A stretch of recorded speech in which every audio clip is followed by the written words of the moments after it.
everybody. Thank you so much for joining us for another one of Loadbang's Power Chats. This time we are so thrilled and fortunate to have Heather Stebbins, who agreed to spend 30 minutes with us this evening. Heather, just like to dive right in, I was thinking that you're one of the few composers that has actually written for Loadbang twice in these two very different contexts, one for us alone and one for us in strings. Um, I wonder how the experience was writing the second time. Did you feel like there was a code book that you had received in writing the first time and now you knew what to do? That's a great question. I mean, I think my sort of life situation was so different between the two pieces. I wrote the first piece when I had just moved to Estonia for a Fulbright fellowship, and I didn't know anybody. I was very new to, the way of life there. And so as a way to sort of acclimate myself and give myself structure to my day, I would go to the library every morning and sit down for a couple of hours and just write for you guys. Whereas with Riven, it was I had one kid, another on the way. I was in the middle of a move, a new job. And not that I wasn't paying attention to it, but the creative process was very different. So I think it was a really good thing that I had written Quiver before Riven, because it gave me a sense of your sound world that I think had I not done the first piece, it would have been a very different experience. I would have not been able to imagine a broader soundscape with the strings and the electronics had I not done Quiver and knew what you guys could do. Can you remind me what you were doing in Estonia? Yeah, so I applied for a Fulbright fellowship to study with Helena Tolva, who is an Estonian composer. And I really wanted to go abroad for a bit and work within a musical culture that was not Germanic or French. Not that there's anything wrong with that, but it felt like at the time a lot of my composer friends and colleagues, if they went abroad, that's where they were going to study. And I just wanted something different. And it was this amazing opportunity. I reached out to her because I really respect her music and gravitate towards her way of working. And I got the fellowship. So that was what took me there. Oh, go ahead, Jeff. I was going to say Estonia is a very vocal musical culture, and especially choral. I wanted to ask you about both pieces for Loadbang have no text. I have phonemes and I have lots of interesting things to do, but I don't have text. Why? So I guess two-part answer. Yes, Estonia has a very rich singing culture. Helena Tolva's music, yes, she does write for chorus, but I think a lot of it's her instrumental writing. Her music is very different from the Estonian composers of Arvo Pärt, of course. So I was very attracted to the singing culture there, but it was just a listener, not really sort of learning about the style of writing. Though there are some very small pockets of indigenous peoples that have incredible vocal stylings that I got to work with, and that really impacted me. But the reason I don't use text is kind of out of fear.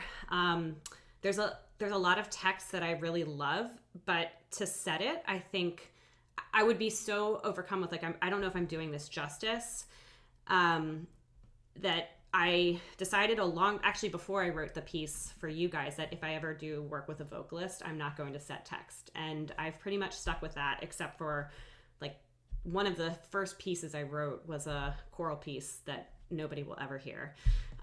So aside from that, I've never actually set text, and I don't plan to. Heather, I want to go back to the two pieces you wrote for us. Quiver and Riven. Both titles are concise, yet they have a lot of meaning.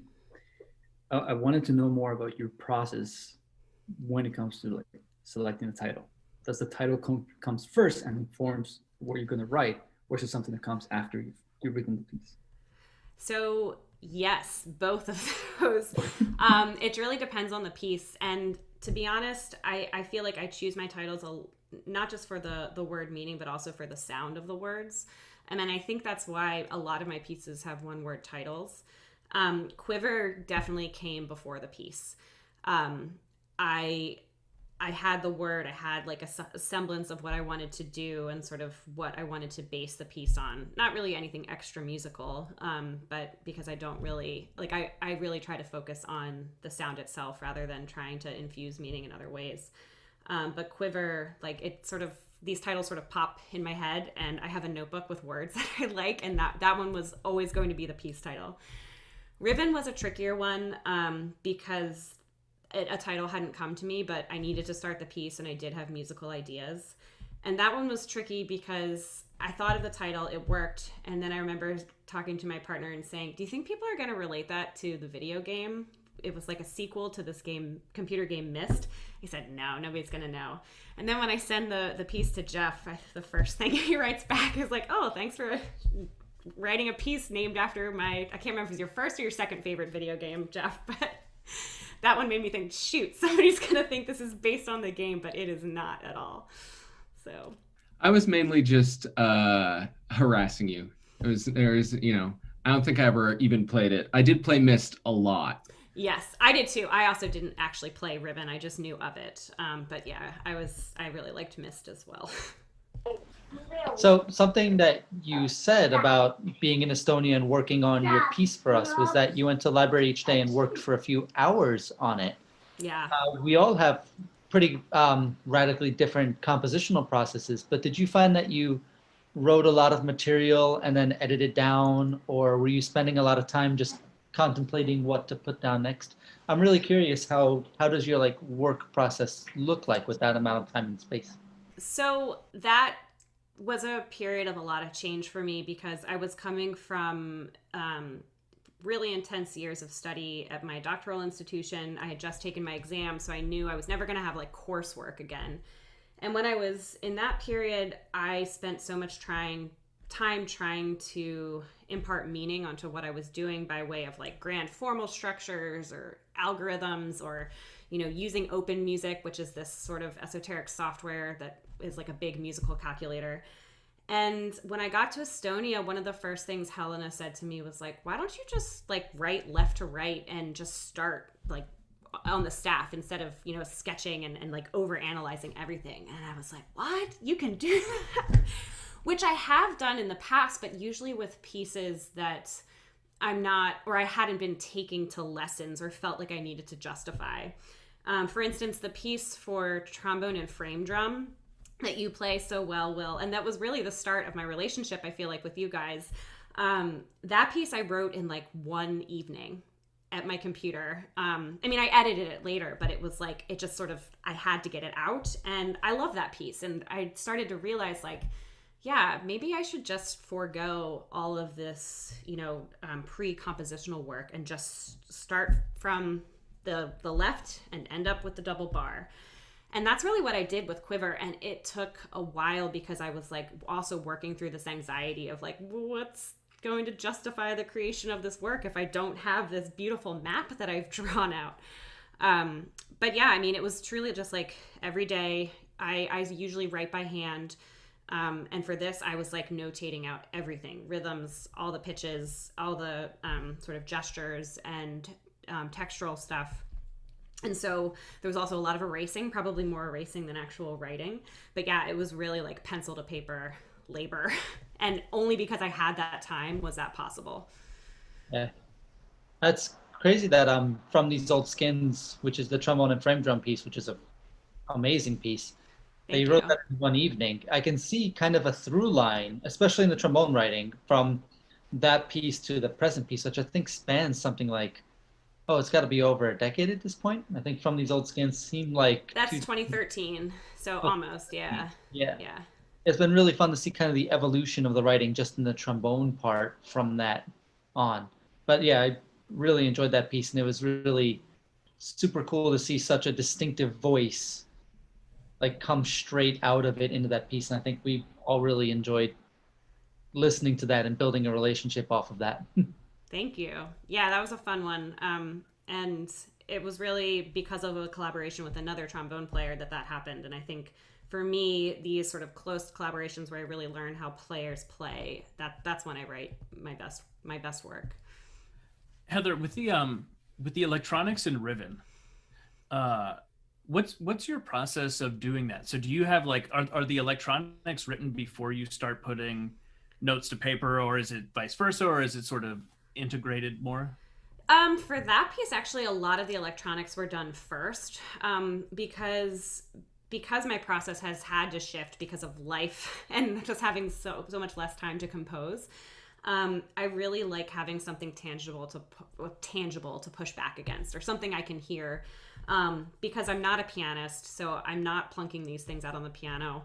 It's really either in my head or sort of working with and against the electronics. So for Riven, I was really struggling with what I wanted to do with the piece. I couldn't think of a solid idea. And then I was like, you know what? I'm just going to work with some sounds and play with them and see if I like what I put together. And I did. And as I was doing that, I would sort of take little notes like, okay, this is what I want the instruments to be doing. So for that piece, if I remember correctly, all but the final movement, the electronics were basically put together before I wrote any acoustic material. But then I would go back and make changes, and it was sort of like an iterative process. But yeah, I've started doing it that way, kind of out of necessity. Was that the same way with Tracer, the trumpet electronics piece?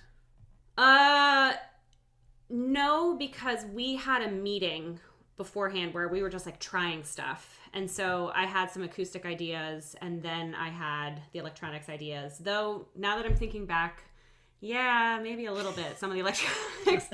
I think you need a lot of mental space to be able to hold sound completely in your brain without, it's very taxing on your memory too. If you don't like notate it out, I'll often forget now. So having electronics as like a marker that I can save as like a file on my computer has been helpful in these very busy years that I'm currently steeped in. I wonder, this is sort of away from your music slightly, but I wonder how teaching has been, like the transition, because I know that you were teaching when you were in Boston, you were teaching, but a very different type of teaching. Yes. Teaching math, right? Mm-hmm. Yeah. And now like Professor Stebbins, like what's the experience been like? How has the transition been? Oh, sorry, keep going. No, that's plenty. I love teaching. I mean, it's always been something that I've done in some capacity, and I want to continue doing it. Like I have no desire to go into like administrative work as my career, if my career progresses. Like I want to stay in the classroom. And so when I was in Boston, I had finished my doctorate. I was already feeling like a little like about the world. And then 2016 election happened, and I was like, you know what? I don't know if this academia thing is going to work. I want to get into the classroom and like work with kids in a different way. And I have a background in math education, so I got this gig teaching math like 60% part-time, whatever that means. I mean, 60% in K-12 is still like at least a 40-hour week, but it left me some time to still compose, which was important, and time to be with my then very young son. And I just loved it, and I learned so much about pedagogy. I was at a charter school that really focused on teaching evaluations and observations, and we were just constantly helping each other and developing curriculum. Like we didn't teach from textbooks, we had to develop all of our curriculum. So I carried that with me to university teaching, and it's been a great transition. Even with the online format being the way that it is, I feel like I have so much more knowledge about pedagogy because of that K-12 time, and the students at GW have been awesome to work with. I teach at George Washington University in DC. Well, not in DC right now, but hopefully in the future. And the music department is very much a small liberal arts department within a larger university, and so you have a lot of majors and minors, or more minors than majors, and it's been great so far. I wanted to ask you, it seems like very often in our music careers, studying at conservatories, studying at music schools, people want to channel you into like paths. Yeah. Like, this is how you succeed as a composer. This is how you succeed as a performer. These are the benchmarks you hit. But you've kind of had an interesting and winding career. So did you start out as a cellist and then become a composer? And then I'm just kind of curious, what was the kind of like your overall journey? What's my life story, Will? Uh, Musical? Yeah, I mean, I started playing cello rather young. I was 6. I just something I wanted to do, and I was very lucky to live in an area that had access to great teachers, and I had a family that supported that. And I stuck with it, although, like, I think a lot of people, maybe in high school, I started to think, well, this isn't cool, and kind of push it aside for a little bit. And I really didn't compose anything until my sophomore year of college. When I was in high school, I was also playing guitar in like your quintessential basement punk rock band. And through cello and some band stuff, I got into session musician work. And that was my first experience in recording studios. And I was like, wow, okay, you can do some cool stuff with sound. So when I got to college, I decided I wanted to work for the recording studio. And in order to do that, you had to take like a computer music class. And that was my first experience, like hearing music by people that were alive. I had no idea that you could be a composer other than a film composer. And I started working in the studio, and also I helped as a tech for our smallish electroacoustic music festival, and just had like the best mentor and composition teacher there, and switched my major from pre-med to music. Sorry, Mom and Dad, but that's that story. So that's yeah, sorry, Mom and Dad. That's great. That's a happy ending though. Yeah. I mean, it's not an ending. You are still continuing on in this world. Yes. I think. Yes. As far as we know. I actually wanted to ask you about this sort of confluence of electronic music or recorded music and acoustic music, and sort of how they inform each other. And you just gave the background of it, that it seems like they came to be sort of in the same time in terms of your creative output. As a performer, do you connect to the electronic work that you're making in the same way? Does it feel like you're playing these? Does it feel like cello, or is it a different kind of brain space? Yeah, I mean, I think with all that I do, I hope that I keep my background as a performer, even though I don't perform for anyone anymore. Though because of COVID, I did perform like a backyard socially distant concert a couple weeks ago, and performed like an electronic improv, but also played my cello for the first time for other living humans that weren't my kids. So that was an experience that was kind of nice. In the weird, fully masked, had my temperature checked beforehand way. But yeah, I think so. I mean, I think that I never had intentions of becoming a professional player. I knew I didn't have the chops for it. So I was always like playing because I loved it, and playing the rep that I wanted to play. And so when I write now, like I try to infuse the joy that I got from performance, because like that's like the best part of music making, right? When you can play with other people. And I do miss it. Chamber music playing especially, but I get a little piece of that through writing for others and hearing you guys play. So. I jokingly, I think in the little promo video, mentioned that we may have to ask you about Panic at the Disco, but now I'm actually like really fascinated to make you blush again, but also like how it's just really fascinating to hear the different projects that people are into, especially knowing your music now. It's just really fascinating that these things are connected. Yeah, because they're not connected. Yeah, that story is probably not as good as you would hope. I mean, that was summer of 2005. I was still living in the Baltimore region, and was working as a session musician for friends' projects. And a friend was like, hey, there's this producer in College Park, Maryland, which is just outside of DC, that has this band out of, I think they were Nevada at the time, that they need a cellist for a day. So I drove down to College Park, signed a contract saying I'd be paid $50.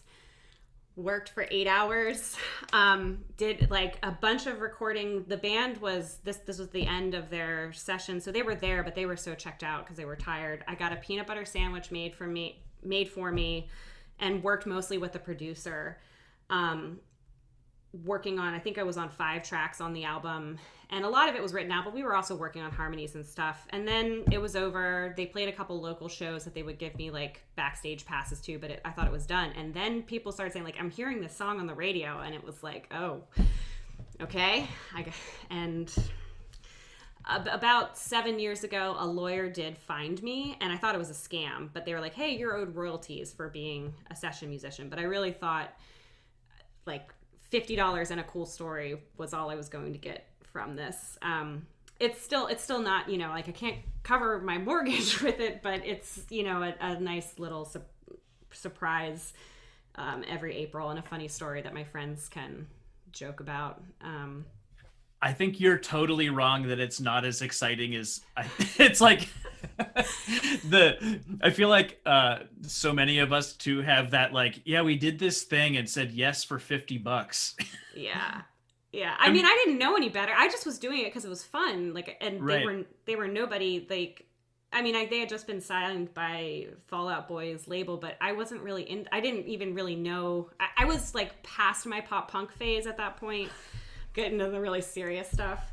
But yeah, I think though I still often get caught up in like, wow, that will be heard more than anything I ever write myself and gets put together. And I'm completely fine with that. But it's just one of those like really weird things that, yep, I hear it, or like, I mean, I'm not out anymore, but people will hear it and be like, hey, I heard you like in this context. Like, oh, yep. And there's the cello that was in it right back there. So. Oh, so we talked a lot about the past stuff and how you got here. What projects do you have coming up? Submissions or anything else? Yeah, well, you know, as you know, it's a hard time right now. So I'm really lucky. I wrote a work over the course of COVID that is on hold right now for performance. So that was a septet and electronics piece for Sound Icon, who's also Boston based. So really hoping that can be performed safely next year. But upcoming after that, I'm going to work with the Switch Ensemble, and hopefully be recording a album of some ensemble and solo stuff with them. But after that, I don't know. I feel like I mean, hopefully more work comes. We'll see. I'm always up for writing pieces for soloists and electronics. So anybody out there, if you want a piece, I would love to work on things. But I mean, actually, this little like backyard concert I did a couple weeks ago got me thinking, and I have sort of been thinking more about like, how can I get back into performance, and can I write more for myself? So that's something that hopefully I'll start exploring more with soon. Do you is doing stuff for electronics alone a thing that's interesting to you, or does it feel like it feels less chamber music-y or something? Yeah, I mean, that's how I started. My very first compositions were all tape pieces. The last like purely tape piece I wrote was also in Estonia right before I wrote Quiver, or maybe it was right after. And then the piece I wrote, collaborated on with Will, that gets performed as a purely electronic work sometimes. But I mean, I really love working with performers, so maybe not as much, but I like with this little improv, it was all pre-recorded samples. What I really want is to become like a modular synth geek and have like a huge setup that I can carry around in a case and play with, but that requires a lot of capital in the beginning. With all the flashing lights and the little different colored patch cables. That's the dream. It's about the lights, not the sound. So you'll never have to work with a performer again. Different bleeps and bloops all the time. All the time, Jeff. So yeah, we'll see. Next year you'll see flashing lights behind me instead of the spectrum. Yeah, I guess I asked because I remember when I opened up the both the electronics for Riven and for Tracer, um, so often I think with pieces for us in electronics, or any one of us in electronics, um, the electronics parts would not be the same if it wasn't for having like the live component with it, of course. Mm-hmm. But I would be totally satisfied in just hearing the electronics parts from your pieces. Like I almost feel like I'm not even really, it's not that I'm not necessary, it's just that they're so cool and so rich. Like Yeah. they're so colorful, uh, that I would gladly listen to a whole CD of that. Well, thank you, but that's actually something that's something I worry about a lot, because since my process has recently been working with the electronics, and I get really caught up in sound. Like I'm not so great with structure, but source material I can just live in for a long time, and I get really used to hearing it, that I start to worry, like, is the acoustic part just filigree, or is it going to not work well, like in my head, because I'm so used to the sound of these things alone. So far, I don't feel like there have been any catastrophic failures, but that is good to hear. Maybe a album of purely electronic works certainly would be easier to put together right now. But I do actually like working with performers. I know I was joking about it earlier, but that is one of the reasons I love doing what I do, because I get to meet awesome people and work with them. I think it's nice though too, from our perspective. I mean, I don't want to speak for everybody, but like when you receive an electronics part that is that rich and colorful, it actually feels more like actual chamber music, because you're playing with this thing that's like just as, I mean, I don't want to say just as rich, I don't know, but like it feels like you're playing with an actual human who has this instrument that's capable of all of these different colors. Yeah. And that was a really unique part of our collaboration too, where I basically like created a part to complement the electroacoustical, the tape piece that you gave me, and it ended up really completely feeling like chamber music, of just living your sound worlds for a while and like wondering what would complement it and how to realize it or when to get out of the way and such. I had to make all the same decisions that I feel like I do as a performer, which was super fun. Well, that's good to hear. I mean, I definitely think about it that way, like not not even as accompaniment, but just another voice in what I'm doing. So. Well, Heather, thank you so much for hanging out with us a little bit this evening. Before we sign off, is there any plugs or anything to look for? Well, I think you guys have 2 albums coming out soonish. Oh yeah, you should plug us. Yeah. Well, it's also, I mean, it's got my stuff on it, so I can't. Oh man, I should have come prepared with something to plug, but I mean, I don't have dates for anything yet because it's the dumpster fire that is 2020. But yeah, I mean, if you're in, yeah, sorry, but if you wanna plug. Well, so there will be our next 2 records coming out. Each of them will have a Stebbins on it, and one is actually named after Heather's piece. And so maybe the third record will actually just call Heather Stebbins. Please don't. I'm not a big fan of my name. I was actually curious why you decided to go with Quiver as the album title. It's really cool. Okay. Sounds good. Yeah, that's basically why I picked it as the title. Great. Have you thought about the next piece for Loadbang being called either Quivin or River?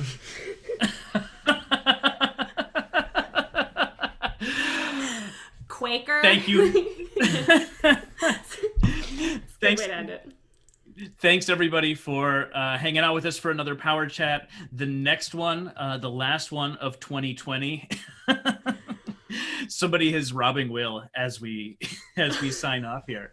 Our last one in late December will be with Ryko Futing, and then we'll start them up again in January, and our first guest in January will be Christian Wolf. So we're going to keep doing these as long as people keep watching. So thanks again for watching. Thank you to Heather. As always, great to spend some time with you. And we will talk to everyone soon. Bye, everybody. Thank you. Bye-bye.